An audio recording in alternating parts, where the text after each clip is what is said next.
ਨਿੱਕੀ ਦਾ ਜਨਮ 70 ਦੇ ਦਹਾਕੇ ਹੋਇਆ ਸੀ। ਇੱਕ ਛੋਟੇ ਜਿਹੇ ਪਿੰਡ ਨਾਜਰ ਸਿੰਘ ਦੇ ਘਰ ਹੋਇਆ ਸੀ। ਨਿੱਕੀ ਹੋਣੀ 5 ਭੈਣ ਭਰਾ ਸਨ। ਉਹ ਸਭ ਤੋਂ ਵੱਡੀ ਸੀ। ਉਸਦੇ 2 ਭਰਾ ਤੇ 2 ਹੋਰ ਭੈਣਾਂ ਸਨ। ਇੱਕ ਭਰਾ ਸਭ ਤੋਂ ਛੋਟਾ ਸੀ ਤੇ ਇੱਕ ਤੀਜੇ ਨੰਬਰ ਤੇ ਆਉਂਦਾ ਸੀ। ਨਿੱਕੀ ਦੇ ਬਾਪੂ ਜੀ ਫਲਾਂ ਦੀ ਦੁਕਾਨ ਕਰਦੇ ਸਨ ਤੇ ਫਲ ਵੇਚਣ ਵੀ ਜਾਇਆ ਕਰਦੇ ਸਨ। ਨਿੱਕੀ ਹੁਣਾ ਘਰ ਡੰਗਰ ਵੀ ਰੱਖੇ ਹੋਏ ਸਨ। ਘਰ ਦੀ ਆਰਥਿਕ ਦਿਸ਼ਾ ਠੀਕ ਠਾਕ ਸੀ। ਨਿੱਕੀ ਆਪਣੇ ਭੈਣ ਭਰਾਵਾਂ ਨਾਲ ਪਿੰਡ ਦੇ ਹੀ ਸਕੂਲ ਪੜ੍ਹੀ। 10 ਤੱਕ ਸਕੂਲ ਸੀ ਜੋ ਉਹ 10 ਤੱਕ ਹੀ ਪੜ੍ਹੀ। ਫਿਰ ਉਹ ਆਪਣੀਆਂ ਭੈਣਾਂ ਨਾਲ ਹੀ ਦੂਜੇ ਸ਼ਹਿਰ ਜਾ ਅਧਿਆਪਕ ਲੱਗਣ ਵਾਲਾ ਕੋਰਸ ਕਰ ਆਈ, ਪਰ ਉਦੋਂ ਉਹਨਾਂ ਨੂੰ ਨੌਕਰੀ ਨਾ ਮਿਲੀ। ਫਿਰ ਉਹਨਾਂ ਘਰ ਹੀ ਬੁਣਾਈ ਕਢਾਈ ਦਾ ਕੰਮ ਸ਼ੁਰੂ ਕਰ ਦਿੱਤਾ। ਉਧਰ ਭਰਾ ਵੀ ਪੜ੍ਹਦੇ ਸਨ। ਉਹ ਅੱਗੇ ਪੜ੍ਹੇ। ਫਿਰ ਨਿੱਕੀ ਤੇ ਉਸਦੀ ਛੋਟੀ ਭੈਣ ਦਾ ਵਿਆਹ ਰੱਖ ਦਿੱਤਾ ਗਿਆ। ਦੋਨੇ ਲੜਕੇ ਫੌਜ ਵਿੱਚ ਸਨ। ਦੋਨਾਂ ਦੇ ਇਕੱਠੇ ਹੀ ਵਿਆਹ ਰੱਖ ਦਿੱਤੇ ਗਏ। ਇੱਕ ਦਿਨ ਨਿੱਕੀ ਦਾ ਤੇ ਦੂਜੇ ਦਿਨ ਉਸਦੀ ਛੋਟੀ ਭੈਣ ਦਾ। ਵਿਆਹ ਦੀਆਂ ਪੂਰੀਆਂ ਤਿਆਰੀਆਂ ਸਨ, ਪਰ ਨਿੱਕੀ ਦੇ ਹੋਣ ਵਾਲੇ ਵਰ ਨੂੰ ਛੁੱਟੀ ਨਹੀਂ ਮਿਲੀ ਤੇ ਛੋਟੀ ਦਾ ਵਰ ਛੁੱਟੀ ਆ ਗਿਆ ਤੇ ਇਸ ਲਈ ਪਹਿਲਾਂ ਛੋਟੀ ਦਾ ਵਿਆਹ ਕਰ ਦਿੱਤਾ ਗਿਆ। ਨਿੱਕੀ ਦਾ ਵਰ ਫਿਰ 8 ਮਹੀਨਿਆਂ ਬਾਅਦ ਘਰ ਆਇਆ ਤੇ ਫਿਰ ਨਿੱਕੀ ਦਾ ਵਿਆਹ ਕੀਤਾ ਗਿਆ। ਅੱਗੇ ਨਿੱਕੀ ਦੇ ਸਹੁਰੇ ਘਰ ਵਿੱਚ ਉਸਦੇ ਸੱਸ ਸਹੁਰਾ ਨਹੀਂ ਸਨ ਤੇ ਉਹ ਆਪਣੇ ਚਾਚੇ ਘਰ ਰਹਿੰਦਾ ਸੀ ਤੇ ਵਿਆਹ ਤੋਂ ਕੁਝ ਮਹੀਨੇ ਬਾਅਦ ਹੀ ਉਸਨੂੰ ਅਲੱਗ ਕਰ ਦਿੱਤਾ ਗਿਆ ਕਿ ਉਹ ਹੁਣ ਆਪਣੇ ਘਰ ਆਪ ਹੀ ਰੋਟੀ ਬਣਾ ਖਾਏ। ਪਾਲ ਪੋਸ ਵੱਡਾ ਕਰ ਦਿੱਤਾ, ਵਿਆਹ ਦਿੱਤਾ। ਚਾਚੇ ਆਪਣੇ ਨੇ ਫਰਜ਼ ਨਿਭਾ ਦਿੱਤਾ। ਉਧਰ ਹੁਣ ਸਾਲ ਬਾਅਦ ਨਿੱਕੀ ਦੀ ਦੂਜੇ ਨੰਬਰ ਦੀ ਭੈਣ ਦਾ ਵੀ ਵਿਆਹ ਕਰ ਦਿੱਤਾ ਗਿਆ। ਉਸ ਵਕਤ ਦੋਵੇਂ ਵੱਡੇ ਪ੍ਰਾਹੁਣੇ ਛੁੱਟੀ ਆਏ ਸਨ ਤੇ ਸਭ ਤੋਂ ਛੋਟੀ ਦਾ ਵਿਆਹ ਇੱਕ ਵਕੀਲ ਨਾਲ ਕੀਤਾ ਗਿਆ। ਕੁਝ ਸਮੇਂ ਬਾਅਦ ਸਕੂਲੀ ਨੌਕਰੀ ਨਿਕਲੀ ਤਾਂ ਤਿੰਨਾਂ ਭੈਣਾਂ ਕਾਗਜ਼ ਭਰੇ ਤੇ ਨਿੱਕੀ ਦੇ ਸਭ ਤੋਂ ਛੋਟੀ ਨੂੰ ਨੌਕਰੀ ਮਿਲ ਗਈ, ਪਰ ਉਸਦੀ ਵਿਚਾਲੀ ਭੈਣ ਦੀ ਕਿਸਮਤ ਨੌਕਰੀ ਨਾ ਆਈ ਤੇ ਉਸਨੇ ਆਪਣੇ ਪਿੰਡ ਦੇ ਸਕੂਲ ਦੇ ਫਾਰਮ ਭਰੇ ਸਨ, ਪਰ ਉਸਦੀ ਜਗ੍ਹਾ ਉਹਨਾਂ ਪਿੰਡ ਦੇ ਸਰਪੰਚ ਦੀ ਘਰਵਾਲੀ ਨੂੰ ਮਿਲੀ। ਹੁਣ ਨਿੱਕੀ ਦੇ ਵੱਡੇ ਭਰਾ ਦਾ ਵੀ ਵਿਆਹ ਕੀਤਾ ਗਿਆ। ਉਸਦਾ ਵੱਡਾ ਭਰਾ ਵੀ ਅਧਿਆਪਕ ਲੱਗਾ ਸੀ ਤੇ ਉਸਦਾ ਵਿਆਹ ਵੀ ਅਧਿਆਪਕ ਲੱਗੀ ਲੜਕੀ ਨਾਲ ਹੋਇਆ। ਨਿੱਕੀ ਦਾ ਪ੍ਰਾਹੁਣਾ ਤੇ ਦੂਜਾ ਪ੍ਰਾਹੁਣਾ ਹੁਣ ਉਸੇ ਦਿਨ ਹੀ ਘਰ ਆਏ ਤੇ ਵਿਆਹ ਤੋਂ ਦੂਜੇ ਦਿਨ ਹੀ ਚਲੇ ਗਏ। ਉਧਰ ਹੁਣ ਨਿੱਕੀ ਦੇ ਘਰ ਵੀ ਇੱਕ ਨੰਨੀ ਜਾਨ ਆਉਣ ਵਾਲੀ ਸੀ। ਉਧਰ ਨਿੱਕੀ ਦੀ ਛੋਟੀ ਭੈਣ ਦੇ ਇੱਕ ਕੁੜੀ ਹੋ ਚੁੱਕੀ ਸੀ। ਹੁਣ ਨਿੱਕੀ ਦੇ ਘਰ ਵੀ ਇੱਕ ਛੋਟੀ ਜਿਹੀ ਨੰਨੀ ਧੀ ਆਈ। ਉਹ ਆਪਣੇ ਪੇਕੇ ਘਰ ਸੀ। ਫਿਰ ਸਾਲ ਲੰਘਿਆ, ਉਸਦਾ ਪਤੀ ਘਰ ਆਇਆ, ਛੋਟੀ ਬੱਚੀ ਨੂੰ ਮਿਲਿਆ। ਉਧਰ ਛੋਟੀ ਘਰ ਵੀ ਇੱਕ ਹੋਰ ਧੀ ਆਈ। ਜ਼ਿੰਦਗੀ ਸਭ ਦੀ ਬਹੁਤ ਵਧੀਆ ਤੇ ਖੁਸ਼ੀਆਂ ਵਿੱਚ ਬਤੀਤ ਹੋ ਰਹੀ ਸੀ। ਫਿਰ ਇੱਕ ਵਕਤ ਐਸਾ ਆਇਆ ਕਿ ਸਭ ਖੁਸ਼ੀਆਂ ਵਹਿ ਗਈਆਂ। ਛੋਟੀ ਦਾ ਪਤੀ ਫੌਜ ਛੱਡ ਘਰ ਆ ਗਿਆ। ਨੌਕਰੀ ਵਿੱਚ ਹੀ ਛੱਡ ਆਇਆ। ਲੱਖ ਪੁੱਛਣ ਤੇ ਵੀ ਕਿਸੇ ਨੂੰ ਕੁਛ ਨਾ ਦੱਸਿਆ ਤੇ ਕਿਹਾ ਕਿ ਮਾਂ ਬਿਮਾਰ ਹੈ, ਇਸ ਲਈ ਉਸ ਕੋਲ ਹੀ ਰਹਿਣਾ ਚਾਹੁੰਦਾ ਹਾਂ। ਸਾਲ ਲੰਘਿਆ। ਨਿੱਕੀ ਦੇ ਵਿਆਹ ਨੂੰ 4 ਸਾਲ ਹੋ ਚੁੱਕੇ ਸਨ। ਨਿੱਕੀ ਦੀ ਧੀ, ਜਿਸ ਦਾ ਨਾਮ ਮਿਨੀ ਸੀ, ਮਸਾਂ 2.5 ਸਾਲ ਦੀ ਸੀ। ਉਸਦੇ ਪਤੀ ਦੀ ਡਿਊਟੀ ਸ਼੍ਰੀਨਗਰ ਕਿਸੇ ਕਸਬੇ ਲੱਗੀ ਸੀ ਕਿ ਇੱਕ ਦਿਨ ਅਚਾਨਕ ਨਿੱਕੀ ਨੂੰ ਪਤਾ ਲੱਗਾ ਕਿ ਜਿਸ ਜਗ੍ਹਾ ਉਸਦੇ ਪਤੀ ਦੀ ਡਿਊਟੀ ਹੈ, ਉਧਰ ਕਿਸੇ ਦੇਸ਼ਦਰੋਹੀ ਨੇ ਜ਼ਹਿਰੀਲੀ ਗੈਸ ਛੱਡ ਦਿੱਤੀ ਹੈ। ਫੌਜੀ ਕੈਂਪ ਦੇ ਸਾਰੇ ਜਵਾਨ ਉਧਰ ਪਿੰਡ ਖਾਲੀ ਕਰਵਾ ਚੁੱਕੇ ਹਨ ਤੇ ਮਾਲੀ ਨੁਕਸਾਨ ਘੱਟ ਹੋਇਆ ਹੈ। ਸਮੇਂ ਤੇ ਜਵਾਨਾਂ ਨੇ ਮੌਕਾ ਸੰਭਾਲ ਲਿਆ ਹੈ, ਪਰ ਕੁਝ ਜਵਾਨ ਸ਼ਹੀਦ ਵੀ ਹੋ ਗਏ ਹਨ। ਇੰਨਾ ਸੁਣ ਕੇ ਨਿੱਕੀ ਦੇ ਪੈਰਾਂ ਹੇਠ ਜ਼ਮੀਨ ਖਿਸਕ ਗਈ। ਨਿੱਕੀ ਦੌੜ ਆਪਣੀ ਚਾਚੀ ਸੱਸ ਘਰ ਆਈ। ਉਹਨਾਂ ਉਸਦੇ ਪਤੀ ਦੇ ਨਾਲ ਲੱਗੇ ਜਵਾਨਾਂ ਘਰੀ ਪਤਾ ਕੀਤਾ ਤਾਂ ਪਤਾ ਲੱਗਾ ਕਿ ਉਸ ਨਾਲ ਦੇ 2 ਜਵਾਨ ਸ਼ਹੀਦ ਹੋ ਗਏ ਹਨ। ਨਿੱਕੀ ਦੀ ਜਾਨ ਇੰਨਾ ਸੁਣ ਕੇ ਹੀ ਕੰਬ ਗਈ। ਉਧਰ ਉਸਦੇ ਪਤੀ ਦੀ ਵੀ ਹਜੇ ਕੋਈ ਖਬਰ ਨਹੀਂ ਸੀ ਮਿਲ ਰਹੀ। ਉਧਰ ਫੌਜ ਅਧਿਕਾਰੀ ਵੀ ਉਸਨੂੰ ਲੱਭ ਰਹੇ ਸਨ, ਪਰ ਉਸਦਾ ਪਤਾ ਨਾ ਲੱਗਾ। ਫਿਰ ਦੂਜੇ ਦਿਨ ਉਹ ਬੇਹੋਸ਼ੀ ਦੀ ਹਾਲਤ ਵਿੱਚ ਮਿਲਿਆ ਤਾਂ ਉਸਨੂੰ ਸ਼ਹਿਰ ਹਸਪਤਾਲ ਭਰਤੀ ਕਰਵਾਇਆ ਗਿਆ। ਉਸਨੂੰ ਜ਼ਹਿਰੀਲੀ ਗੈਸ ਚੜ੍ਹ ਚੁੱਕੀ ਸੀ। ਉਧਰ ਨਿੱਕੀ ਰੋਜ਼ ਪੀਸੀਓ ਤੋਂ ਫੋਨ ਕਰਦੀ। ਫਿਰ ਫੌਜ ਅਧਿਕਾਰੀਆਂ ਨੇ ਦੱਸਿਆ ਕਿ ਉਹ ਠੀਕ ਹੈ ਤਾਂ ਕਿਤੇ ਜਾ ਨਿੱਕੀ ਦੇ ਸਾਹ ਹੀ ਸਾਹ ਆਇਆ, ਪਰ ਮਨ ਉਦਾਸ ਹਜੇ ਵੀ ਨਹੀਂ ਸੀ ਟਿਕ ਰਿਹਾ, ਕਿਉਂਕਿ ਮਨ ਨੂੰ, ਦਿਲ ਨੂੰ ਸਬਰ ਉਦੋਂ ਤੱਕ ਕਿੱਥੇ ਆਉਣਾ ਸੀ ਜਦੋਂ ਤੱਕ ਨਿੱਕੀ ਆਪਣੇ ਅੱਖੀ ਨਾ ਦੇਖ ਲੈਂਦੀ ਤੇ ਬਾਕੀ ਨਾਲ ਦੀਆਂ ਦੀ ਸ਼ਹੀਦਾਂ ਬਾਰੇ ਸੁਣ ਕੇ ਤਾਂ ਉਸਦਾ ਵੈਸੇ ਵੀ ਦਿਲ ਦਹਿਲ ਗਿਆ ਸੀ। ਉਧਰ ਉਹ ਹੁਣ ਮਿੰਨੀ ਨੂੰ ਲੈ ਕੇ ਪੇਕੇ ਚਲੀ ਗਈ। ਉੱਥੇ ਜਾ ਆਪਣੇ ਵੀਰ ਨੂੰ ਕਿਹਾ ਕਿ ਉਹ ਇੱਕ ਵਾਰ ਆਪਣੇ ਪਤੀ ਨੂੰ ਦੇਖਣਾ ਚਾਹੁੰਦੀ ਹੈ, ਕਿਉਂਕਿ ਉਸਦਾ ਮਨ ਨਹੀਂ ਮੰਨ ਰਿਹਾ ਤੇ ਟਿਕ ਰਿਹਾ। ਉਸਦੀ ਮਾਂ ਨੇ ਉਸਨੂੰ ਕਾਫੀ ਹੱਦ ਤੱਕ ਸੰਭਾਲਿਆ, ਪਤਾ ਲੱਗਦੇ ਹੀ ਉਸ ਦੀਆਂ ਦੋਵੇਂ ਭੈਣਾਂ ਵੀ ਆ ਗਈਆਂ। ਉਧਰ ਉਸਦੀ ਭਾਬੀ ਨੇ ਉਸਨੂੰ ਮਾਂ ਤੋਂ ਵੀ ਵੱਧ ਹੌਸਲਾ ਦਿੱਤਾ, ਪਰ ਫਿਰ ਉਸਦੇ ਵੀਰ ਨੇ ਕਿਹਾ ਕਿ ਉਹ ਕੱਲ ਹੀ ਪਹਿਲੀ ਬੱਸ ਫੜ ਹਸਪਤਾਲ ਜਾ ਆਉਣਗੇ। ਹੁਣ ਨਿੱਕੀ ਨੂੰ ਬਸ ਕੱਲ ਸਵੇਰ ਦੀ ਉਡੀਕ ਸੀ। ਰਾਤ ਉਸਦੀ ਬਸ ਸੋਚ ਕੇ ਹੀ ਲੰਘੀ। ਬੁਰੇ ਖਿਆਲ ਵੀ ਆਏ। ਆਪਣੀ ਛੋਟੀ ਬੱਚੀ ਦਾ ਖਿਆਲ ਵੀ ਵੱਡ ਉਸਨੂੰ ਖਾ ਰਿਹਾ ਸੀ। ਸਵੇਰੇ ਹੋਈ ਅਚਾਨਕ ਕਾਫੀ ਬਾਰਿਸ਼ ਸ਼ੁਰੂ ਹੋ ਗਈ। ਨਿੱਕੀ ਦੇ ਮਨ ਵਿੱਚ ਡਰ ਹੋਰ ਵੱਧ ਗਿਆ ਕਿ ਬਾਰਿਸ਼ ਨੇ ਉਹਨਾਂ ਦੇ ਜਾਨ ਵਿੱਚ ਅੜਚਨ ਪੈਦਾ ਕਰ ਦਿੱਤੀ ਹੈ, ਕਿਤੇ ਕੋਈ ਅਨਹੋਣੀ ਨਾ ਹੋ ਜਾਵੇ। ਉਸਦਾ ਸੋਚ ਹੁਣ ਰੋਣਾ ਆ ਰਿਹਾ ਸੀ। ਅੱਖਾਂ ਵਿੱਚ ਅਥਰੂ ਥੰਮ ਨਹੀਂ ਰਹੇ ਸਨ। ਇਹ ਦੇਖ ਉਸਦੀ ਭਾਬੀ ਨੇ ਉਸਨੂੰ ਕਿਹਾ ਕਿ ਉਹ ਤਿਆਰ ਹੋਵੇ ਤੇ ਚਲੇ ਜਾਵੇ। ਉਸਦੀ ਧੀ ਮਿਨੀ ਨੂੰ ਉਹ ਸੰਭਾਲ ਲਵੇਗੀ। ਉਹ ਸਕੂਲੋਂ ਛੁੱਟੀ ਲੈ ਲਏਗੀ ਅੱਜ। ਫਿਰ ਨਿੱਕੀ ਤੇ ਉਸਦਾ ਵੀਰ ਤਿਆਰ ਹੋ ਗਏ। ਨਿੱਕੀ ਤੇ ਉਸਦਾ ਵੀਰ ਪਿੰਡ ਵਾਲੇ ਅੱਡੇ ਤੇ ਜਾ ਖੜੇ। ਬੱਸ ਦੀ ਉਡੀਕ ਕਰਨ ਲੱਗੇ। ਬਾਰਿਸ਼ ਤੇਜ਼ ਦੀ ਵਜ੍ਹਾ ਨਾਲ ਬੱਸ ਨਾ ਆਈ। ਘੰਟਾ ਖੜੇ ਰਹੇ। ਇੰਨੇ ਨੂੰ ਨਿੱਕੀ ਦੇ ਬਾਪੂ ਪਿੱਛੇ ਆ ਗਏ। ਉਹਨਾਂ ਆਣ ਕਿਹਾ ਕਿ ਧੀਏ ਘਰ ਚੱਲ, ਬਾਰਿਸ਼ ਬਹੁਤ ਤੇਜ਼ ਹੈ ਤੇ ਬੱਸ ਵੀ ਸ਼ਾਇਦ ਹੀ ਆਵੇ ਤੇ ਫੋਨ ਆਇਆ ਹੈ ਤੇਰੇ ਸਹੁਰੇ ਘਰ ਤੋਂ, ਤੇਰਾ ਪਤੀ ਠੀਕ ਹੈ ਹੁਣ, ਉਸਨੇ ਖੁਦ ਫੋਨ ਕੀਤਾ ਹੈ। ਇੰਨਾ ਸੁਣ ਨਿੱਕੀ ਜਲਦੀ ਘਰ ਤੁਰ ਪਈ ਤੇ ਹੁਣ ਉਸਨੂੰ ਘਰ ਜਾ ਕੇ ਜਲਦੀ ਆਪਣੇ ਪਤੀ ਨੂੰ ਫੋਨ ਕਰ ਹਾਲ ਜਾਣਨ ਦੀ ਕਾਹਲੀ ਸੀ। ਉਸਨੇ ਪਹਿਲਾਂ ਸਹੁਰੇ ਫੋਨ ਲਗਾਇਆ, ਪੁੱਛਿਆ ਕਿ ਮਿਨੀ ਦੇ ਪਾਪਾ ਕੀ ਕਹਿੰਦੇ ਸਨ, ਕਿਵੇਂ ਹਨ, ਫੋਨ ਕਿੱਥੋਂ ਕੀਤਾ, ਉਹਨਾਂ ਆਪ ਗੱਲ ਕੀਤੀ ਜਾਂ ਨਹੀਂ। ਸਾਰੇ ਸਵਾਲ ਇੱਕੋ ਸਾਹੀ ਉਸਨੇ ਪੁੱਛ ਲਏ। ਅੱਗੇ ਉਸਦੀ ਚਾਚੀ ਸੱਸ ਨੇ ਕਿਹਾ, ਹਾਂ ਧੀਏ ਉਹਨਾਂ ਦਾ ਪੁੱਤ ਠੀਕ ਹੈ, ਤੂੰ ਐਦਾਂ ਕਰ ਮਿਨੀ ਨੂੰ ਲੈ ਕੇ ਅੱਜ ਹੀ ਘਰ ਆ ਜਾ, ਉਹਨਾਂ ਦਾ ਦਿਲ ਨਹੀਂ ਲੱਗ ਰਿਹਾ। ਨਿੱਕੀ ਇਹ ਸੁਣ ਕੇ ਕਿ ਅੱਜ ਹੀ ਘਰ ਆ ਜਾ ਕਿ ਉਸਦਾ ਮੱਥਾ ਕੁਛ ਠਣਕਿਆ ਕਿ ਅੱਜ ਤੋਂ ਪਹਿਲਾਂ ਕਦੇ ਉਸਦੀ ਚਾਚੀ ਸੱਸ ਉਸਨੂੰ ਕਦੇ ਦੂਜੇ ਦਿਨ ਆਉਣ ਲਈ ਨਹੀਂ ਕਿਹਾ, ਸਗੋਂ ਜਦੋਂ ਵੀ ਕਿਹਾ ਤਾਂ ਕਿਹਾ ਸੀ ਮਾਪਿਆਂ ਕੋਲ ਵੀ ਧੀਆਂ ਨੂੰ ਵਿਆਹ ਬਾਅਦ ਰਹਿ ਦੁੱਖ ਸੁੱਖ ਸਾਂਝੇ ਤੇ ਕਟਾਉਣੇ ਚਾਹੀਦੇ ਨੇ। ਤੇ ਅੱਜ ਉਸਨੇ ਫਿਰ ਪੁੱਛਿਆ ਕਿ ਮਿਨੀ ਦੇ ਪਾਪਾ ਮੰਮੀ ਜੀ ਠੀਕ ਤਾਂ ਹਨ, ਅੱਛਾ ਫੋਨ ਕਿੱਥੋਂ ਆਇਆ ਤੇ ਨੰਬਰ ਕੀ ਹੈ। ਤਾਂ ਨਿੱਕੀ ਦੀ ਸੱਸ ਨੇ ਕਿਹਾ ਕਿ ਉਹਨਾਂ ਨੂੰ ਅਨਪੜ੍ਹਾਂ ਨੂੰ ਨੰਬਰ ਕਿੱਥੋਂ ਵੇਖਣਾ ਆਉਂਦਾ ਹੈ, ਉਹ ਆ ਕੇ ਆਪ ਹੀ ਨੰਬਰ ਕੱਢ ਫੋਨ ਕਰਕੇ ਦੇਖ ਲਵੇ। ਇਸ ਤੋਂ ਬਾਅਦ ਉਸਨੇ ਫੋਨ ਰੱਖ ਦਿੱਤਾ। ਉਸਨੇ ਆਪਣੀ ਮਾਂ ਨੂੰ ਕਿਹਾ ਕਿ ਪਤਾ ਨਹੀਂ ਉਸਨੂੰ ਕੁਝ ਠੀਕ ਨਹੀਂ ਲੱਗ ਰਿਹਾ। ਉਸਦੀ ਸੱਸ ਉਸਨੂੰ ਅੱਜ ਹੀ ਆਉਣ ਲਈ ਕਹਿ ਰਹੀ ਹੈ ਤੇ ਕੱਲ ਤਾਂ ਮਿਨੀ ਦੇ ਪਾਪਾ ਇੰਨੇ ਔਖੇ ਦੱਸਦੇ ਸਨ ਤੇ ਅੱਜ ਉਹਨਾਂ ਆਪੇ ਫੋਨ ਵੀ ਕਰ ਲਿਆ। ਨਿੱਕੀ ਨੇ ਆਪਣੇ ਵੀਰ ਨੂੰ ਅੱਜ ਹੀ ਉਸਨੂੰ ਸਹੁਰੇ ਛੱਡ ਕੇ ਆਉਣ ਲਈ ਕਿਹਾ। ਉਸਦੇ ਵੀਰ ਨੇ ਕਿਹਾ ਕਿ ਉਹ ਤਿਆਰ ਤਾਂ ਹਨ, ਮਿਨੀ ਨੂੰ ਵੀ ਤਿਆਰ ਕਰ ਲੈਣ ਤੇ ਕੁਝ ਕੁ ਮੀਂਹ ਘਟੇ ਉਹ ਚੱਲਦੇ ਨੇ। ਬਾਰਿਸ਼ ਘੱਟ ਹੋਈ ਥੋੜੀ। ਨਿੱਕੀ ਦੇ ਵੀਰ ਨੇ ਸਕੂਟਰ ਸਟਾਰਟ ਕੀਤਾ ਤੇ ਨਿੱਕੀ ਦੇ ਮਿਨੀ ਨੂੰ ਲੈ ਕੇ ਉਸਦੇ ਘਰ ਵੱਲ ਤੁਰਿਆ। ਰਸਤੇ ਵਿੱਚ ਵੀ ਨਿੱਕੀ ਨੂੰ ਅਜੀਬ ਖਿਆਲ ਆ ਰਹੇ ਸਨ। ਜਦੋਂ ਆਪਣੇ ਪਿੰਡ ਪੁੱਜੀ ਤਾਂ ਘਰੋਂ ਦੇਖਿਆ ਕੁਝ ਲੋਕ ਉਸਦੇ ਘਰ ਆ ਜਾ ਰਹੇ ਸਨ। ਉਹ ਜਲਦੀ ਅੰਦਰ ਗਈ ਤੇ ਅੰਦਰ ਜਾ ਕੇ ਸੱਸ ਦੇ ਪੈਰੀ ਹੱਥ ਲਾ ਪੁੱਛਿਆ, ਮੰਮੀ ਮਿਨੀ ਦੇ ਪਾਪਾ ਠੀਕ ਹਨ, ਇੰਨੇ ਲੋਕ ਕਿਉਂ ਆ ਜਾ ਰਹੇ ਹਨ। ਤਾਂ ਨਿੱਕੀ ਦੀ ਸੱਸ ਨੇ ਕਿਹਾ, ਧੀਏ ਉਹ ਤਾਂ ਖਬਰਸਾਰ ਲੈਣ ਆ ਰਹੇ ਹਨ ਤੇ ਤੂੰ ਪਾਣੀ ਪੀ ਲੈ। ਨਿੱਕੀ ਨੇ ਕਿਹਾ, ਨਹੀਂ ਉਹ ਪਹਿਲਾਂ ਫੋਨ ਕਰੇਗੀ। ਤਾਂ ਉਸਨੂੰ ਫੋਨ ਫਰੋਲਣਾ ਸ਼ੁਰੂ ਕਰ ਦਿੱਤਾ। ਇੰਨੇ ਨੂੰ ਪਿੰਡ ਦੀ ਇੱਕ ਬੁੱਢੀ ਨੇ ਉਸਦੀ ਸੱਸ ਨੂੰ ਕਿਹਾ ਕਿ ਹੁਣ ਉਸਨੂੰ ਨੂੰਹ ਨੂੰ ਸੱਚ ਦੱਸ ਦੇਣਾ ਚਾਹੀਦਾ ਹੈ। ਫਿਰ ਇੱਕ ਹੋਰ ਬੋਲੀ ਕਿ ਉਸਦਾ ਵੀਰ ਵੀ ਆਇਆ ਹੈ, ਉਸਨੂੰ ਵੀ ਦੱਸ ਦੇਣਾ ਚਾਹੀਦਾ ਹੈ। ਉਧਰ ਉਸਦੇ ਦਿਓਰ ਚਾਚੇ ਦੇ ਲੜਕੇ ਨੇ ਉਸਦੇ ਵੀਰ ਨੂੰ ਸੱਚ ਦੱਸ ਦਿੱਤਾ। ਇੱਕ ਬੁੱਢੀ ਨੇ ਮਿਨੀ ਨੂੰ ਕੁੱਛੜ ਵਿੱਚ ਲੈ ਕੇ ਨਿੱਕੀ ਨੂੰ ਕਿਹਾ, ਧੀਏ ਪਾਣੀ ਪੀ ਲੈ। ਨਿੱਕੀ ਬੋਲੀ ਕਿ ਜਿੰਨਾ ਚਿਰ ਉਹ ਮਿਨੀ ਦੇ ਪਾਪਾ ਨਾਲ ਗੱਲ ਨਹੀਂ ਕਰ ਲੈਂਦੀ ਉਸਦਾ ਮਨ ਨਹੀਂ ਟਿਕੇਗਾ। ਫਿਰ ਉਹ ਬੁੱਢੀ ਨੇ ਕਿਹਾ। ਉਧਰ ਉਸਦੀ ਸੱਸ ਦਾ ਸਬਰ ਬੰਨ ਵੀ ਟੁੱਟ ਗਿਆ। ਉਹ ਵੀ ਉੱਚੀ ਰੋਣ ਲੱਗੀ ਤੇ ਨਿੱਕੀ ਨੇ ਪੁੱਛਿਆ, ਮੰਮੀ ਜੀ ਕੀ ਹੋਇਆ ਮਿਨੀ ਦੇ ਪਾਪਾ ਨੂੰ। ਤਾਂ ਉਸਦੀ ਸੱਸ ਨੇ ਕਿਹਾ ਕਿ ਉਹ ਸਾਨੂੰ ਛੱਡ ਤੁਰ ਗਿਆ ਹੈ। ਨਿੱਕੀ ਉਸੇ ਵਕਤ ਬੇਹੋਸ਼ ਹੋ ਗਿਰ ਗਈ। ਉਧਰ ਮਿਨੀ ਦਾ ਇਕੱਠ ਦੇਖ ਕੇ ਰੋ ਬੁਰਾ ਹਾਲ ਸੀ। ਆਪਣੀ ਮਾਂ ਨੂੰ ਦੇਖ ਉਹ ਹੋਰ ਉੱਚੀ ਰੋਣ ਲੱਗ ਪਈ। ਪਿੰਡ ਦੇ ਕਿਸੇ ਮੁੰਡੇ ਨੂੰ ਭੇਜ ਪਿੰਡ ਦਾ ਡਾਕਟਰ ਬੁਲਾਇਆ ਗਿਆ। ਇੰਨੇ ਨੂੰ ਨਿੱਕੀ ਦੇ ਪੇਕੇ ਘਰੋਂ ਉਸਦਾ ਬਾਪੂ ਤੇ ਮਾਂ ਵੀ ਆ ਗਏ। ਛੋਟਾ ਵੀਰ ਵੀ ਭਾਬੀ ਨੂੰ ਲੈ ਪਹੁੰਚ ਗਿਆ। ਬਾਰਿਸ਼ ਪੂਰੀ ਤਰ੍ਹਾਂ ਥੰਮ ਚੁੱਕੀ ਸੀ। ਡਾਕਟਰ ਉਸਨੂੰ ਟੀਕਾ ਲਗਾ ਕੇ ਆਰਾਮ ਕਰਨ ਲਈ ਕਹਿ ਚਲਾ ਗਿਆ।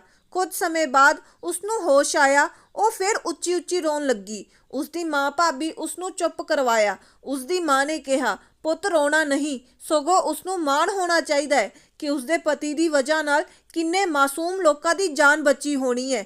ਉਸਦੇ ਦੇਸ਼ਨਾਮੇ ਆਪਣੀ ਜਾਨ ਵਾਰ ਕੇ ਸ਼ਹੀਦ ਹੋਇਆ ਹੈ। ਉਸਦੀ ਭਾਬੀ ਵੀ ਉਸਨੂੰ ਬਹੁਤ ਹੌਸਲਾ ਦਿੱਤਾ। ਉਹ ਰੋਂਦੀ ਰਹੀ ਤੇ ਕਹਿ ਰਹੀ ਸੀ ਕਿ ਉਹ ਜਾਣਦੀ ਸੀ ਤਾਂ ਉਸਦਾ ਮਨ ਨਹੀਂ ਸੀ ਠਹਿਰ ਰਿਹਾ। ਉਹ ਜਾਣਦੀ ਸੀ ਅਨਹੋਣੀ ਹੋਣ ਵਾਲੀ ਹੈ। ਮੇਰੀ ਧੀ ਰੁਲ ਗਈ, ਮੈਂ ਰੁਲ ਗਈ। ਸਾਰਿਆਂ ਉਸਨੂੰ ਚੁੱਪ ਕਰਵਾਇਆ। ਉਧਰੋਂ ਫੌਜ ਵਿੱਚੋਂ ਫੋਨ ਆਇਆ ਕਿ ਉਹ ਉਸਦੀ ਮ੍ਰਿਤਕ ਦੇਹ ਨੂੰ ਲੈ ਕੇ ਕੱਲ ਪਹੁੰਚ ਜਾਣਗੇ। ਏਦਾਂ ਹੀ ਸ਼ਾਮ ਹੋ ਗਈ। ਨਿੱਕੀ ਦੀ ਮਾਂ ਘਰ ਮੁੜ ਗਈ ਡੰਗਰਾਂ ਕੋਲ ਤੇ ਉੱਥੇ ਉਸਦੀ ਭਾਬੀ ਰੁਕ ਗਈ। ਰਾਤ ਸਭ ਦੀ ਰੋ ਰੋ ਹੀ ਲੰਘੀ। ਦੂਜੇ ਸਵੇਰ ਹੀ ਉਸਦੀ ਮਾਂ ਆ ਗਈ। ਉਸਦੀਆਂ ਦੋਵੇਂ ਭੈਣਾਂ ਵੀ ਪਹੁੰਚ ਗਈਆਂ। ਉਸ ਨਾਲ ਦੁੱਖ ਸਾਂਝਾ ਕੀਤਾ ਤੇ ਦੁਪਹਿਰ ਤੱਕ ਫੌਜ ਅਧਿਕਾਰੀ ਨਿੱਕੀ ਦੇ ਪਤੀ ਦਾ ਸਮਾਨ ਤੇ ਮ੍ਰਿਤਕ ਦੇਹ ਨੂੰ ਲੈ ਕੇ ਘਰ ਪਹੁੰਚ ਗਏ। ਜਦੋਂ ਉਹ ਪਿੰਡ ਵੜੇ ਸਾਰੇ ਪਿੰਡ ਹੀ ਇਕੱਠਾ ਹੋ ਗਿਆ। ਉਸਦੀ ਮਾਂ ਤੇ ਚਾਚਾ ਪਿਓ ਨਿੱਕੀ ਭੁੱਬਾ ਮਾਰ ਰੋਣ ਲੱਗੇ। ਫਿਰ ਉਸਦੀ ਦੇਹ ਨੂੰ ਘਰ ਲੈ ਆਏ। ਲਾਸ਼ ਬਾਕਸ ਵਿੱਚ ਬੰਦ ਤਿਰੰਗੇ ਵਿੱਚ ਲਿਪਟੀ ਸੀ। ਤਨ ਤੇ ਵਰਦੀ ਤੇ ਸਰੀਰ ਜ਼ਹਿਰੀਲੀ ਗੈਸ ਦੀ ਵਜ੍ਹਾ ਨਾਲ ਨੀਲਾ ਹੋ ਚੁੱਕਾ ਸੀ। ਫਿਰ ਜਲਦੀ ਸਭ ਰਸਮਾਂ ਕੀਤੀਆਂ ਗਈਆਂ ਕਿਉਂਕਿ ਘਰ ਦੇ ਨੂੰ ਜ਼ਿਆਦਾ ਵਕਤ ਜ਼ਹਿਰੀਲੀ ਗੈਸ ਦੀ ਵਜ੍ਹਾ ਨਾਲ ਖੁੱਲਾ ਨਹੀਂ ਸੀ ਰੱਖ ਸਕਦੇ। ਨਿੱਕੀ ਦੇ ਛੋਟੀ ਭੈਣ ਦੇ ਪਤੀ ਨੇ ਅੱਗੇ ਹੋ ਸਭ ਕਾਰਜ ਕੀਤੇ ਤੇ ਉਸਦੀ ਦੇਹ ਨੂੰ ਖੁੱਲੇ ਪਿੰਡ ਦੇ ਰਸਤੇ ਵਿੱਚ ਲੈ ਗਏ। ਉਧਰ ਮਿਨੀ ਦੇ ਪਾਪਾ ਬਾਰੇ ਪੁੱਛ ਬੁਰਾ ਹਾਲ ਸੀ ਤੇ ਬਾਕੀ ਸਭ ਦਾ ਰੋ ਕੇ। ਫੌਜ ਅਧਿਕਾਰੀਆਂ ਉਸਦੇ ਭੈਣ ਦੇ ਪਤੀ ਨੂੰ ਦੱਸਿਆ ਕਿ ਉਹ ਕਿੰਜ ਸ਼ਹੀਦ ਹੋਇਆ ਹੈ ਕਿਉਂਕਿ ਉਸ ਵਕਤ ਤਾਂ ਹਾਲ ਸੁਣਨਾ ਦਿਲ ਕਿਸੇ ਵੱਡੇ ਦਿਲ ਦਾ ਹੀ ਹੋ ਸਕਦਾ ਹੈ। ਨਿੱਕੀ ਦਾ ਜੀਜਾ ਵੀ ਫੌਜ ਵਿੱਚ ਹੀ ਸੀ। ਉਹ ਸੁਣਨ ਦੀ ਤਾਕਤ ਰੱਖਦਾ ਸੀ। ਫੌਜ ਅਧਿਕਾਰੀਆਂ ਦੱਸਿਆ ਕਿ ਅਚਾਨਕ ਸ਼੍ਰੀਨਗਰ ਦੇ ਕਸਬੇ ਕਿਸੇ ਜ਼ਹਿਰੀਲੀ ਗੈਸ ਛੱਡ ਦਿੱਤੀ। ਪਤਾ ਲੱਗਦੇ ਪੂਰਾ ਪਿੰਡ ਮਿੰਟਾਂ ਵਿੱਚ ਹੀ ਖਾਲੀ ਕਰਵਾ ਲਿਆ ਗਿਆ। ਸਾਰੇ ਜਵਾਨ ਪਿੰਡ ਖਾਲੀ ਕਰਵਾ ਰਹੇ ਸਨ। 2 ਜਵਾਨ ਪਿੱਛੇ ਰਹਿ ਗਏ ਸਨ ਜਿਨ੍ਹਾਂ ਵਿੱਚੋਂ ਇੱਕ ਮਿਨੀ ਦਾ ਪਾਪਾ ਸੀ। ਪਿੰਡ ਵਿੱਚ ਇੱਕ ਬੁੱਢਾ ਘਰ ਵਿੱਚ ਫਸਿਆ ਰਹਿ ਗਿਆ ਸੀ। ਉਸਦਾ ਸਾਥੀ ਬੁੱਢੇ ਨੂੰ ਲੈ ਗੱਡੀ ਕੋਲ ਆ ਗਿਆ ਪਰ ਨਿੱਕੀ ਦਾ ਪ੍ਰਾਹੁਣਾ ਨਹੀਂ ਮੁੜਿਆ। ਉਹਨਾਂ ਵਾਪਸ ਜਾ ਉਸਨੂੰ ਬਹੁਤ ਲੱਭਿਆ ਪਰ ਨਾ ਮਿਲਿਆ। ਗੈਸ ਕਾਫੀ ਵੱਧ ਚੁੱਕੀ ਸੀ। ਸਭ ਦੀ ਹਾਲਤ ਬਹੁਤ ਖਰਾਬ ਹੋ ਚੁੱਕੀ ਸੀ। ਉੱਥੋਂ 2 ਜਵਾਨ ਬੇਹੋਸ਼ ਹੋ ਗਏ ਤੇ ਕਾਫੀ ਦਮ ਤੋੜ ਚੁੱਕੇ ਸਨ। ਪਰ ਜਦੋਂ ਯੂਨਿਟ ਵਿੱਚ ਆ ਵੇਰਵਾ ਲਾਇਆ ਗਿਆ ਮਿਨੀ ਦਾ ਪਿਤਾ ਗੈਰ ਹਾਜ਼ਰ ਪਾਇਆ ਗਿਆ ਤਾਂ ਫਿਰ ਤੋਂ ਗੈਸ ਚੜ੍ਹਨ ਤੋਂ ਬਚਾਅ ਵਾਲੇ ਕੱਪੜੇ ਪਾ ਉਸਨੂੰ ਤਲਾਸ਼ਿਆ ਗਿਆ ਤੇ ਉਹ ਉਹਨਾਂ ਨੂੰ ਬੇਹੋਸ਼ੀ ਦੀ ਹਾਲਤ ਵਿੱਚ ਮਿਲਿਆ। ਉਸਨੂੰ ਹਸਪਤਾਲ ਭਰਤੀ ਕਰਵਾਇਆ ਗਿਆ ਪਰ ਫਿਰ ਉਸਨੇ ਪਰਸੋਂ ਰਾਤ ਹੀ ਦਮ ਤੋੜ ਦਿੱਤਾ। ਉਸਦਾ ਸਮਾਨ ਉਹਨਾਂ ਘਰਦਿਆਂ ਹਵਾਲੇ ਕਰ ਦਿੱਤਾ। ਹੁਣ ਨਿੱਕੀ ਦੇ ਪਤੀ ਨੂੰ ਸਭ ਨੇ ਫੁੱਲ ਭੇਟ ਕਰ ਰਸਮੀ ਢੰਗ ਦੇ ਸਨਮਾਨ ਨਾਲ ਸ਼ਹੀਦ ਨੂੰ ਵਿਦਾ ਕਰ ਅਗਨ ਭੇਟ ਕੀਤਾ ਗਿਆ। ਫੌਜ ਅਧਿਕਾਰੀ ਨਿੱਕੀ ਨੂੰ ਜ਼ਰੂਰੀ ਕਾਗਜ਼ ਫੜਾ ਤੇ ਉਸ ਤੋਂ ਸਾਈਨ ਕਰਾ ਉਸਨੂੰ ਪੈਨਸ਼ਨ ਤੇ ਉਸਦੀ ਬੇਟੀ ਨੂੰ ਵੱਡੀ ਪੈਨਸ਼ਨ ਲਗਾਉਣ ਤੇ ਕੁਝ ਰਾਸ਼ੀ ਭੇਟ ਕਰਨ ਦਾ ਵਾਅਦਾ ਕਰ ਚਲੇ ਗਏ। ਸੰਸਕਾਰ ਤੋਂ ਬਾਅਦ ਸਭ ਲੋਕ ਆਪੋ ਆਪਣੇ ਘਰ ਚਲੇ ਗਏ। ਕੁਝ ਰਿਸ਼ਤੇਦਾਰ ਹੀ ਠਹਿਰੇ ਉੱਥੇ। ਨਿੱਕੀ ਕੋਲ ਉਸਦੀ ਮਾਂ ਠਹਿਰੀ, ਉਸਦੀ ਇੱਕ ਭੈਣ ਤੇ ਬਾਕੀ ਸਭ ਚਲੇ ਗਏ। ਲੋਕ ਆਏ, ਦੁੱਖ ਮਨਾ ਚਲੇ ਗਏ ਪਰ ਨਿੱਕੀ ਤੇ ਉਸਦੀ ਧੀ ਦੀ ਜਿੰਦ ਨੂੰ ਤਾਂ ਉਸਦੇ ਪਤੀ ਦੇ ਚਲੇ ਜਾਣ ਬਾਅਦ ਵੱਡਾ ਦੁੱਖ ਲੱਗ ਚੁੱਕਾ ਸੀ। ਫੌਜ ਵੱਲੋਂ ਲੱਗੀ ਪੈਨਸ਼ਨ ਤੇ ਰਾਸ਼ੀ ਕੀ ਉਸਦੇ ਪਤੀ ਤੇ ਮਿਨੀ ਦੇ ਪਾਪਾ ਦੀ ਕਮੀ ਪੂਰੀ ਕਰ ਸਕਦੀ ਸੀ? ਦੂਜੇ ਦਿਨ ਉਸਦੀ ਮਾਂ ਵੀ ਸ਼ਾਮੀ ਫੁੱਲਾਂ ਦੀ ਰਸਮ ਬਾਅਦ ਘਰ ਚਲੀ ਗਈ। ਏਦਾਂ ਹੀ ਭੋਗ ਤੱਕ ਕਦੇ ਨਿੱਕੀ ਦੀ ਭੈਣ ਭਰਾ ਭਾਬੀ ਆਉਂਦੇ ਰਹੇ। ਫਿਰ ਭੋਗ ਪੈ ਗਿਆ। ਸਭ ਆਏ ਤੇ ਆਣ ਚਲੇ ਗਏ। ਕੁਛ ਦਿਨ ਨਿੱਕੀ ਆਪਣੇ ਸਹੁਰੇ ਰਹੀ। ਫਿਰ ਪੇਕੇ ਮਿਲ ਸਹੁਰੇ ਆ ਗਈ ਕਿਉਂਕਿ ਉਹ ਡਿਊਟੀ ਵੀ ਕਰਦੀ ਸੀ। ਹੁਣ ਤਾਂ ਮਿਨੀ ਦਾ ਢਿੱਡ ਵੀ ਉਸੇ ਨੇ ਭਰਨਾ ਸੀ। 1.25 ਮਹੀਨੇ ਮਗਰੋਂ ਨਿੱਕੀ ਦੇ ਸਹੁਰਿਆਂ ਦੇ ਰਿਸ਼ਤੇਦਾਰਾਂ ਨੇ ਨਿੱਕੀ ਨੂੰ ਉਸਦੇ ਦਿਓਰ ਸਰ ਰੱਖਣ ਨੂੰ ਕਿਹਾ ਜਿਸ ਦਾ ਮਤਲਬ ਵਿਆਹੁਣ ਲਈ। ਪਰ ਨਿੱਕੀ ਨੇ ਆਪਣੇ ਦਿਓਰ ਨਾਲ ਆਪਣਾ ਤੇ ਮਿਨੀ ਦਾ ਭਵਿੱਖ ਧੁੰਦਲਾ ਦਿਖਿਆ ਕਿਉਂਕਿ ਉਸਦਾ ਦਿਓਰ ਅਨਪੜ੍ਹ ਵਿਹਲਾ ਗਵਾਰ ਸੀ। ਨਿੱਕੀ ਨੇ ਪੇਕੇ ਜਾਂ ਗੱਲ ਦਿਓਰ ਬਾਰੇ ਕੀਤੀ ਤਾਂ ਉਸਦੇ ਵੀਰ ਨੇ ਵੀ ਸਾਫ਼ ਮਨਾ ਕਰ ਦਿੱਤਾ ਕਿ ਨਹੀਂ, ਹੁਣ ਉਸ ਘਰ ਦਿਓਰ ਨੂੰ ਆਪਣੀ ਭੈਣ ਨਹੀਂ ਦੇਣਗੇ। ਏਦਾਂ ਹੀ ਫਿਰ ਕੁਝ ਹੀ ਸਮੇਂ ਵਿੱਚ ਨਿੱਕੀ ਸਹੁਰਾ ਘਰ ਛੱਡ ਮਿਨੀ ਨੂੰ ਲੈ ਪਿੰਡ ਆ ਗਈ। ਉਹ ਸਿਰਫ ਆਪਣੇ ਮਾਪਿਆਂ ਦਿੱਤਾ ਸਮਾਨ ਤੇ ਕੁਝ ਆਪਣੇ ਪਤੀ ਦੀਆਂ ਨਿਸ਼ਾਨੀਆਂ ਚੁੱਕ ਬਾਕੀ ਉਸਦਾ ਕਮਾਇਆ ਸਭ ਤੋਂ ਸਭ ਆਪਣੀ ਸੱਸ ਨੂੰ ਸੰਭਾਲ ਆਈ। ਫਿਰ ਉਸਨੂੰ ਪੈਨਸ਼ਨ ਲੱਗ ਗਈ। ਹੁਣ ਉਹ ਆਪਣੇ ਪੇਕੇ ਘਰ ਰਹਿ ਰਹੀ ਸੀ। ਫਿਰ 2 ਕੁ ਸਾਲ ਲੰਘੇ। ਸਭ ਮਿਨੀ ਨੂੰ ਪਿਆਰ ਕਰਦੇ ਸਨ ਤਾਂ ਕਿ ਉਸਨੂੰ ਪਿਤਾ ਦੀ ਕਮੀ ਮਹਿਸੂਸ ਨਾ ਹੋਵੇ।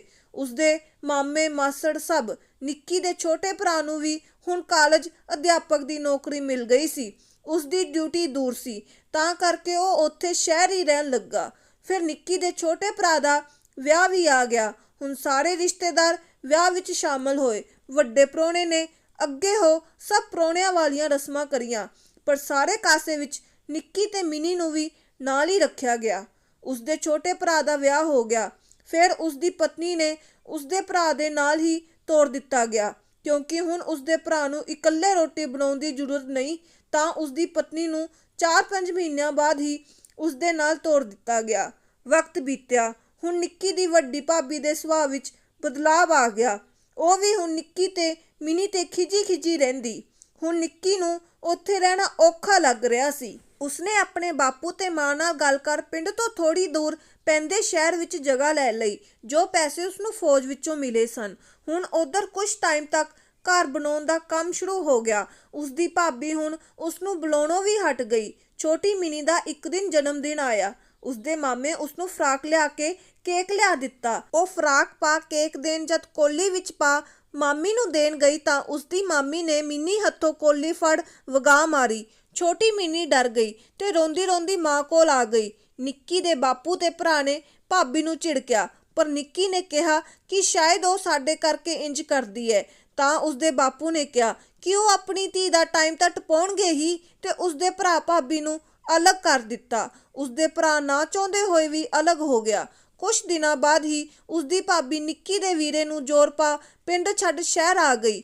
ਟਾਈਮ ਲੰਘਿਆ ਤੇ ਫਿਰ ਉਸਦੇ ਛੋਟੇ ਭਰਾ ਨੇ ਉਸਨੂੰ ਦੂਜਾ ਵਿਆਹ ਕਰਵਾਉਣ ਲਈ ਕਿਹਾ ਕਿ ਜ਼ਿੰਦਗੀ ਇਕੱਲਿਆਂ ਕੱਟਣੀ ਔਖੀ ਹੈ। ਉਹਨਾਂ ਉਸ ਲਈ ਵਧੀਆ ਰਿਸ਼ਤਾ ਦੇਖਣ ਲਈ ਅਖਬਾਰ ਵਿੱਚ ਇਸ਼ਤਿਹਾਰ ਦੇ ਦਿੱਤਾ।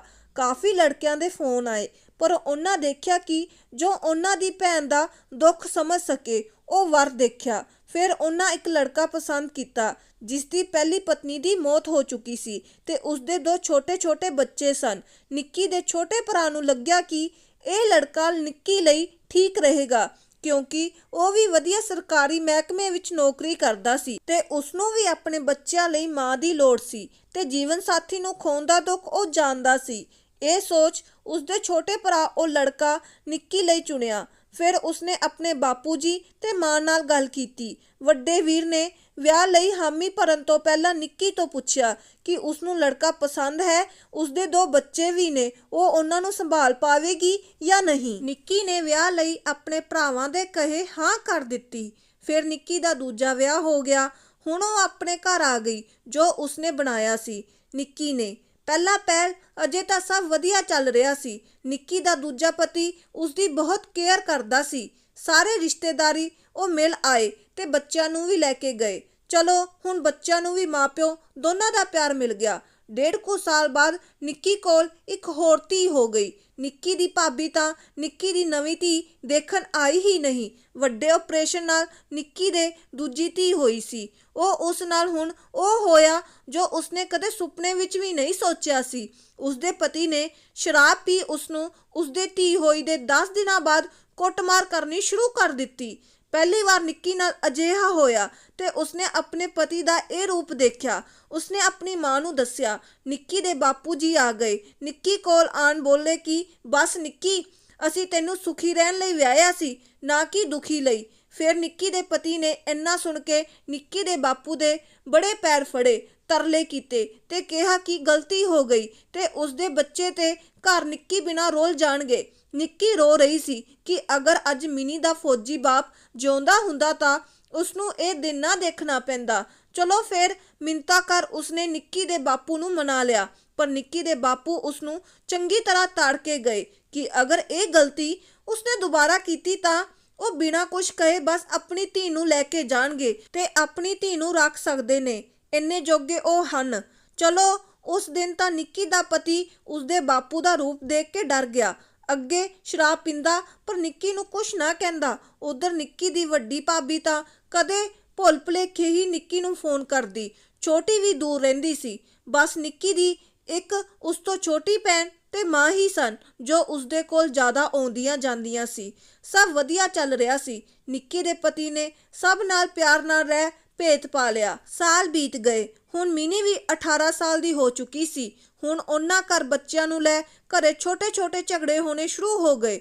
ਬੱਚਿਆਂ ਪਿੱਛੇ ਰੋਜ਼ ਨਿੱਕੀ ਨਿੱਕੀ ਗੱਲ ਨੂੰ ਲੈ ਕੇ ਝਗੜਾ ਹੁੰਦਾ। ਨਿੱਕੀ ਛੋਟੀਆਂ ਲੜਾਈਆਂ ਦੀਆਂ ਗੱਲਾਂ ਘਰ ਹੀ ਰੱਖਦੀ। ਉਸਦਾ ਪਤੀ ਕਦੇ ਕਦੇ ਕੰਮ ਦੇ ਸਿਲਸਿਲੇ ਵਿੱਚ 2-2 ਦਿਨ ਦਫ਼ਤਰੋਂ ਨਾ ਮੁੜਦਾ। ਉਹਨਾਂ ਘਰ ਦੀ ਗੱਡੀ, ਸਮਾਨ ਸਭ ਕੁਝ ਬਣਾ ਲਿਆ। ਹੁਣ ਨਿੱਕੀ ਦਾ ਛੋਟਾ ਭਰਾ ਵੀ ਵਿਦੇਸ਼ ਚਲਾ ਗਿਆ। ਨਿੱਕੀ ਦੇ ਛੋਟੇ ਭਰਾ ਦੇ ਵਿਦੇਸ਼ ਜਾਣ ਦੇ ਦੁੱਖ ਦੇ ਸਦਕੇ ਗਮ ਨਿੱਕੀ ਦੇ ਬਾਪੂ ਦੇ ਦਿਲ ਨੂੰ ਲੱਗ ਗਿਆ ਤੇ ਉਹਨਾਂ ਦੇ ਦਿਮਾਗ ਵਿੱਚ ਨੁਕਸ ਪੈ ਗਿਆ। ਉਹਨਾਂ ਦਾ ਸੁਭਾਅ ਹੁਣ ਕੁਝ ਬੱਚਿਆਂ ਵਾਂਗ ਜਾਂ ਸਮਝੋ ਥੋੜਾ ਦਿਮਾਗ ਹਿੱਲ ਗਿਆ। ਹੁਣ ਨਿੱਕੀ ਤੇ ਪਤੀ ਨੇ ਫੇਰ ਤੋਂ ਨਿੱਕੀ ਨਾਲ ਲੜਾਈ ਝਗੜਾ ਰੱਖਣਾ ਸ਼ੁਰੂ ਕਰ ਦਿੱਤਾ।